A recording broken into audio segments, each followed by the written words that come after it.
گر پدر گویم همیشه چشم من نم می شود،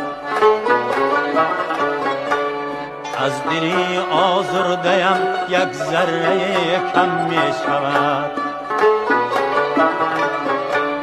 خود به خود پیدا شود آجنگ های بی محل، همچو پیران قامتی بالای من خم می شود، همچو پیران قامتی بالای من خم می شود.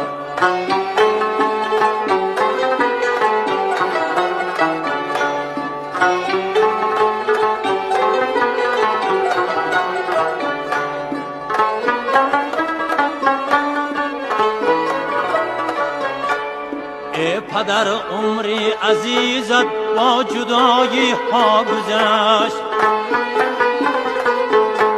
چشم بر راه روزی تو با راه پایی ها گذشت.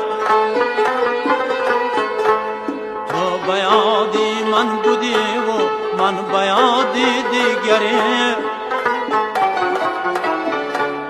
عمر تو در حسرتی فرزند بی پروا گذشت،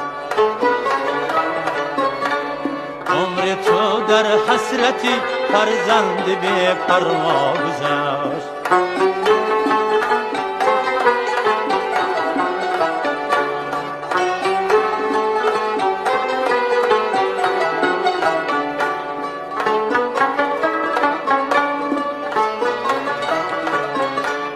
ای پدر دستی دلی گل پروری تو داشتی،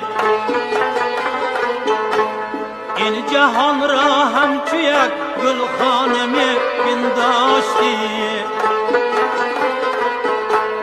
بی خبر بودی از آن که یک زمان با تخم گل، تخم شعر و شاعری را بر دلی من کاشتی، تخم شعر و شاعری را بر دلی من کاشتی.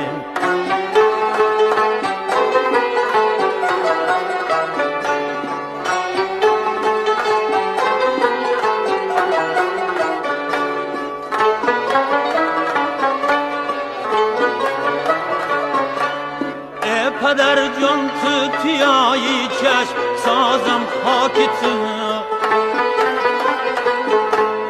حق دارم من میراسم دلی بی باک تو.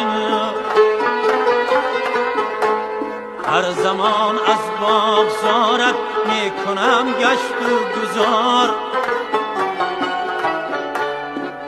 رسد از شعر من هم روی سیبوناک تو، رسد از شعر من هم روی سیبوناک تو.